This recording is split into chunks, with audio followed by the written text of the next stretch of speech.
Good afternoon, Darragh. Thank you for being with us today. We really appreciate the time you have given this organization and what Petco has done to help our firms improve. It's always a pleasure sitting down with you, Robin. Thank you very much. We wanted to talk to you a little bit about the Petco sort of partnership that you've created with the NAMWOLF firms on the premises general liability work. Mm-hmm. And I think probably for the audience here, they really want to know overall what inspired you to even come up with that idea. Sure. Well, first off, it was a total team effort with NAMWOLF, and necessity is the parent of invention. Okay, and that was the driving force. But a little bit more specifically, what we were trying to address were some issues that had arisen in and around our third-party administrator and counsel selection. So that was really our need. Great. And so, what were you really trying to accomplish by bringing in the NAMWOLF firms? Sure. Well, we don't have any sort of minority contracting or women-owned business contracting requirements per se. So that wasn't the driver. But what we were trying to do was make sure that we had firms who were pre-screened to very high standards, which is an attribute of NAMWOLF membership, and that would deliver a quality work product and interact really well with our risk management professionals, who would be the key interface with them.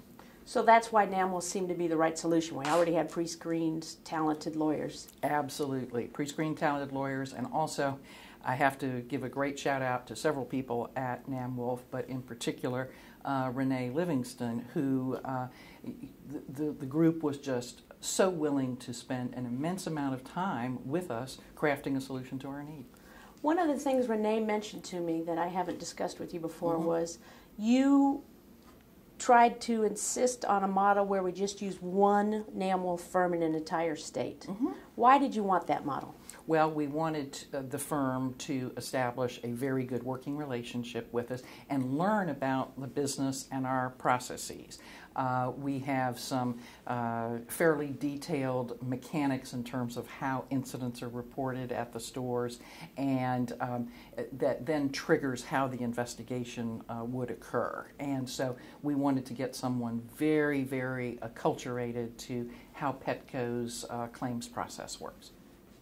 Now, Darragh, I asked you that question about how you asked for us to try and find just one firm per state. Ultimately, after the research that Renee and myself did together and put together the list of what we thought were qualified NAMWOLF firms, what did you do with that information? Sure.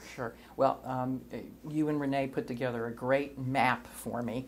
And so I took some time with the map, and I went into the websites of the various firms that you were recommending.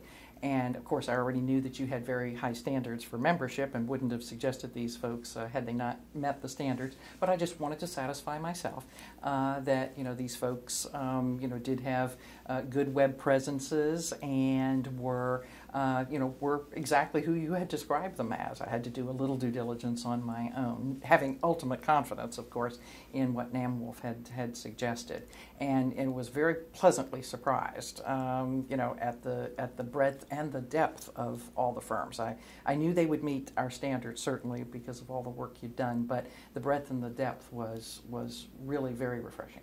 That's great to hear.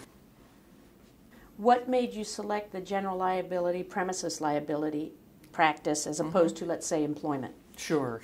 Well, we really just had a need in the premises liability area, but I'm sure that this is a model that could work in other practice areas. Do you have any internal obstacles you had to get over in order to get this to work? Yeah. Well, fortunately, no. Okay. There are a couple of reasons for that. Number one, as I said, we did have an immediate need, and number two, we had a willingness on the part of our risk management professionals to spend some time with the NAMWOLF firms on the panel to actually train in the business and our processes. And so, fortunately, we had no hurdles whatsoever. You said you do believe this could work in other areas. Why do you think that? Well, You know, it's really a function of what is that. What are the volume of matters that an in-house group has that are distracting for it, that really cause the day to go out of whack, okay? And that can happen in any, in almost any kind of business, be it, in the financial services area, retail, hospitality, insurance, and I think your practice committees that you formed can really bring a great perspective to this and help identify other areas, just not premises liability, but other areas where clients may have a need. So I would really encourage that when NAMWOLF goes to pitch this sort of program again, okay, that it bring the practice committee structure to bear and hopefully have a member of a practice committee on their team for interviewing the client. So when we started this program, which I think now has been 3 years, we didn't have the practice area committees as organized as we do now. But now with the practice area committees trying to almost work, not like a virtual office, but we cover 37 states and we can help each other in each state. You think that's something these practice area committees could promote to corporations? Absolutely, absolutely. If I were NAMWOLF, I might trial a couple of interviews with in-house counsel using a member from each committee to try to ferret out what are the real needs. And I would ask the question, what throws your day out of whack over the last month? What has thrown your day out of whack over the last month, the last year? And just through war stories, really, learn a little bit more about what the business's real needs are. Great. What has been the response internally to this program here at Petco? Sure. It's been really enthusiastic. I have to say hats off to our risk management professionals for devoting some time to the training effort. But all the feedback I've gotten is that they're just thoroughly pleased with the interaction that they've had with NAMWOLF attorneys and the work product that they're getting. It really has addressed our need. That's great. And is it? I think it's correct, and I'm sure Renee and Kelly will talk about it a little more, but the firms that have been selected do meet at least twice a year to make sure they're coordinating the things that Petco needs. Is that correct? It is. And that's something that is really appreciated by our risk management team. Great. We've got some in-house counsel here today, and obviously part of my motivation in asking you to talk with me today is to let them learn about this program. Sure. And perhaps have you give a little advice how they might go back to their companies and say, hey, we should look into this. Well, I'm glad you gave me a little bit of time to think about that question. Thank you. Because I jotted down a couple of notes. So I would say to the in-house folks in the group, ask yourselves these questions.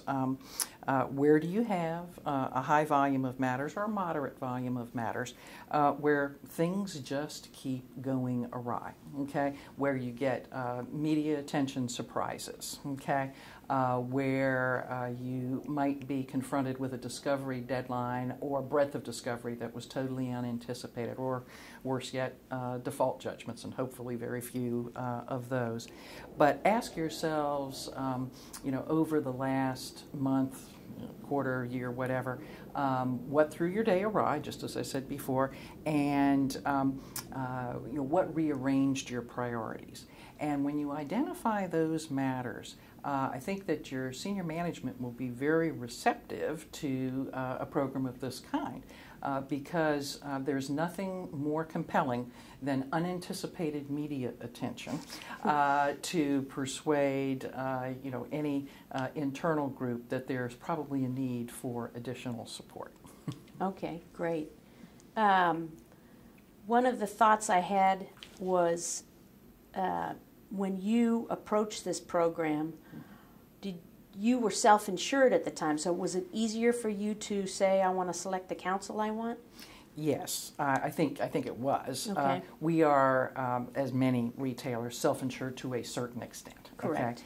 Okay? And Yes, because it gave us the total flexibility within that self-insured reserve, if you will, to select counsel. Of course, I think most clients do have a fairly wide latitude to ask for the counsel that they want, whether it's in the self-insured area or within the coverage area. But yes, the self-insured cushion, if you will, was a great asset to our flexibility. So you don't see it as an impediment either way. If they're not self-insured, they should still be able to try and control this. That's right. Okay. That's right. Mm-hmm. Okay. Now, also in our audience today, as I'm sure you would imagine, are many member firms, Sure. outside law firms, Mm-hmm. and I'm trying to encourage our PACs and one another to promote this program. So, what advice would you give to our outside law firms on how they can take this program to one of their clients to see if they could get them interested? Sure. Well, any business development pitch, if you will, is only effective if there is a need. So identification of the client's needs is what's preeminent. I would, dovetailing on something you just said, I would probe with the client, where are they self-insured and to what extent are they self-insured. I would also, because obviously what we were doing was creating a panel for our self-insured matters, I would also ask the client, what kind of recurring litigation do you have in geographies that are remote from where the law group is based? Okay, those are great candidates for this kind of program. And also, I would ask the same question that I would ask the in-house folks, or suggested we ask the in-house folks here earlier, which is, what matters throw your day awry? Because those are the ones where, if you can give training to your outside firms that allow the in-house counsel to maintain their priorities and maintain the continuity of what they do for the business, that also is a great candidate for this NAMWOLF idea. Great. Well, Darragh, I thank you for always being a champion of diversity and inclusion. I don't know if you want to make some closing comments, but thanks so much for doing this with me. Well, you're most welcome, and I think that these are all great questions, and I would encourage you to ask them of Kelly, who's from our risk management group, who'll be joining you shortly, I think, as well as Nick, a newer member to our group. So Great. With that, I leave it to them, and Okay. Thanks so much, Robin. Appreciate it. Thank you very much, Darragh.